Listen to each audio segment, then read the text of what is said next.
Now, this is what I think is going on.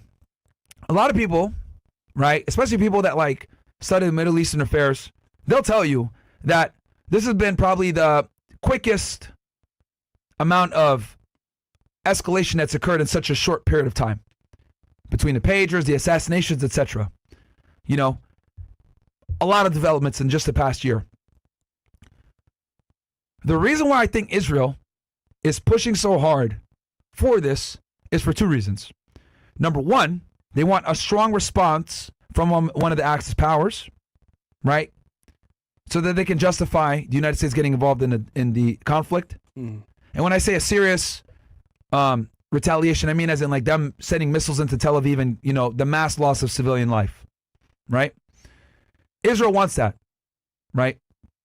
Because they want to go ahead and, you know, escalate and get a war going. Because Israel's looking at this, because what October 7th did, guys, was it's affording Israel the ability to wage a war against all of the powers that have not respected their existence. Does that make sense?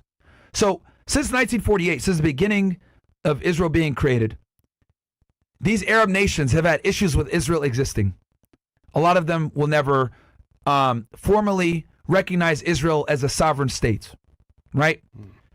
They don't think it has a right to exist. They don't want them there, etc. So Israel has been fighting these countries for its existence for decades. So they're under constant pressure. What October 7th basically did was it allowed Benjamin Netanyahu to gather absolute power as prime minister, alleviate himself of being prosecuted for corruption, unite the country, unite the war cabinet, receive foreign aid, attack Gaza while simultaneously fighting a front in Lebanon. And now that Gaza's gone, he's going to go after all these other countries because his argument is, if we want this to never happen again, we can't just stop at Gaza. We have to eliminate everyone that supported Gaza through proxy. That includes Hezbollah in Lebanon. That includes the Houthis in Yemen. That includes the Iranians. So they want this war to get rid of these people, right, that have been not recognizing them. So I think Netanyahu understands that right now we don't have a president in office. Biden is effectively asleep at the wheel, and Kamala Harris is too busy campaigning to actually be vice president. And they're laughing at us. Exactly. Yeah. So Netanyahu understands that he has this window during the election cycle to do everything he wants to do. He's getting aid, not getting questioned about it too much because Biden's asleep at the wheel. Kamala's too busy dealing with fucking campaigning. So they're going to escalate as much as they can. Now, if Trump gets into office, what I predict he will do is he's going to end the war in Ukraine. That's going to free up some money. He's going to give said money to Netanyahu, but he's going to tell Netanyahu, you got 3 months. Get this shit done. And that's going to put a time crunch on Israel to, you know, do whatever they got to do, finish the job. Yeah. Right? So if Trump comes in, there's going to be a time clock. If Kamala comes in, she might withhold funds. The Biden administration has done this a few times where they'll withhold funds because the Democratic Party is more, how do I say this? They're more receptive to the Palestinians' plight, right? A lot of people that are Democrats and vote left, etc., understand what's going on in Gaza, and they're a bit more vocal on the mass loss of human life that's going on in Israel right now. So Kamala, you know, on one end, from a political standpoint, she has to support Israel because the donors are pro-Israel. But on the other hand, her constituents, the people that vote for her, etc., most of them are pro-Palestine. So you can see how she's also in a very difficult position, being a Democrat. The Republicans is not so much. You can be very pro-Israel without really too much of losing your voter base on the Republican side. Especially meeting him behind the scenes, Netanyahu. Exactly. But not in the public eye. Absolutely. Yeah. Right? Whereas Trump will do a whole press conference with Netanyahu there because the right tends to be more Israel than the left is, right? Right now, especially with this conflict going on. So I think if Kamala comes in, yes, she will support Israel, but she's going to kind of give this half-ass support like Biden is doing now. We'll give you aid, but, it's on this pretense. You can't escalate this much. You can't do that, blah, blah, blah. But at the same time, they can't reel Netanyahu in. And I've said this for months, and Trump confirmed it. I watched his interview with PBD. And in the interview, he said, which is good news, that he's not really for a regime change in Iran, which is what Israel wants, by the way. They want a regime change. So that's good. That means that if he sticks to his word, that means we won't have a war with Iran, because that's one of the biggest things I think is the issue, is that we don't want a war with Iran, right? Because us getting drawn into the conflict and getting in with Iran will embolden Russia and China to also enter the conflict. And despite what people want to tell you, we got the biggest and strongest army, etc. Yes, we do. We have a very capable military. But whenever you go abroad and you're going to them, they have an inherent advantage. The invading nation always has the odds stacked against them versus a defending nation, right? Then on top of that, we're fighting with two other countries that also have nuclear weapons, Russia and China, that are very capable as well. Huge powers. Huge powers. Yeah. Right? So it's not World War II anymore, guys. It's modern warfare now. So I think with Netanyahu, he understands that no matter who comes into office, he's going to have his wings clipped a little bit. Right? Kamala will probably withhold aid a little bit, and Trump will give him a timeline.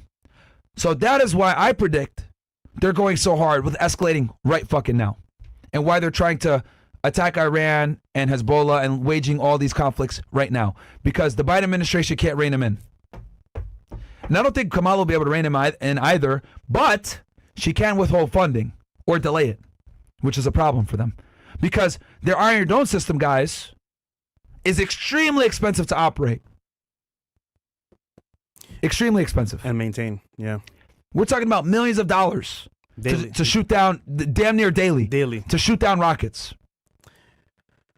Well, give me one in the chat if you guys enjoyed that little summary there on my prediction on what the hell's going on. I know it's very long and nuanced, but it's a very complex situation going on there. I haven't even went into the historical ramifications. I'm just talking strictly on what's going on from a modern standpoint.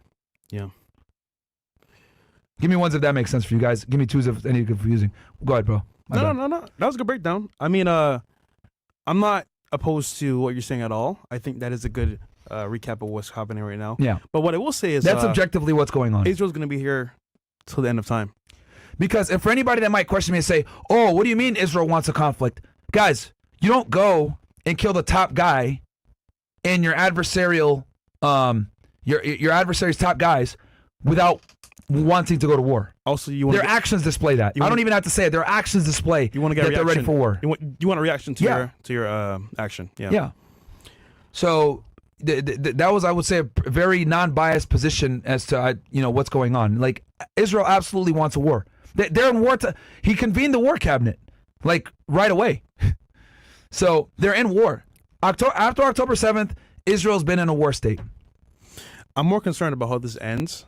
And I think if you look at what's happening now, what's in the Bible, it does kind of predict what's going to come very soon, actually. So I think it's very interesting to watch what's happening now in that side of the world. But in the case of backing or supporting, everyone has their own opinions, So.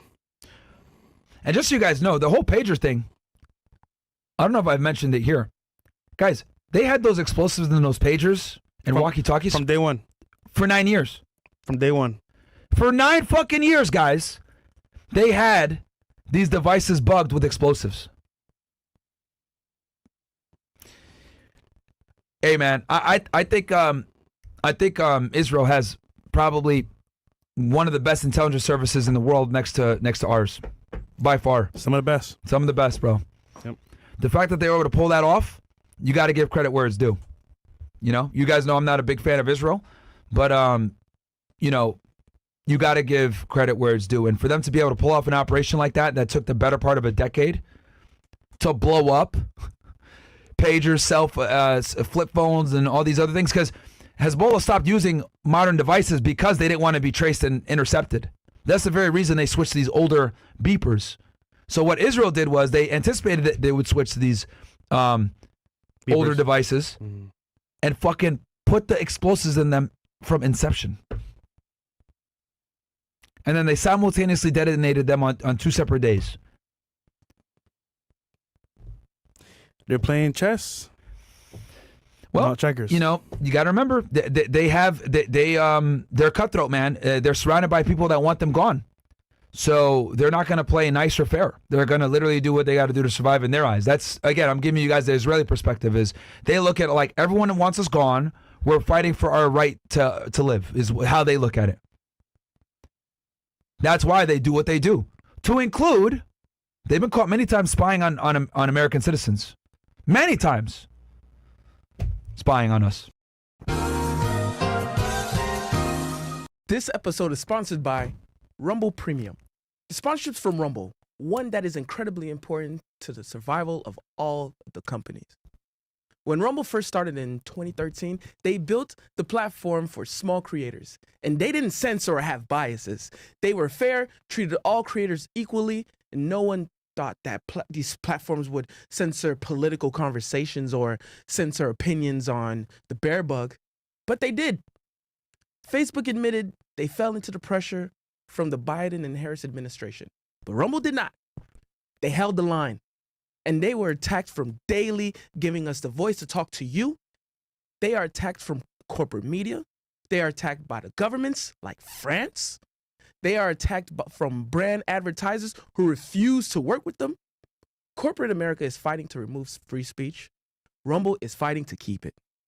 Rumble will not survive with brand advertisers. They don't get much of it. Watching our show on Rumble is the most that they ask from you. But if you really believe in this fight and you have the means, one major way you can help Rumble survive is joining Rumble Premium. Join the community that believes in the First Amendment and believes in our human rights to free speech. Rumble is offering $10 off with the promo code STUDIO when you purchase an annual subscription. Go to rumble.com/premium and use the code STUDIO. Like I said, if you have the means and believe in the cause, now is the time to join Rumble Premium. And if you don't have the means, we're just happy to watch us on Rumble. So one more time, rumble.com/premium, use the code STUDIO. And thank you, Rumble Premium, for sponsoring this episode.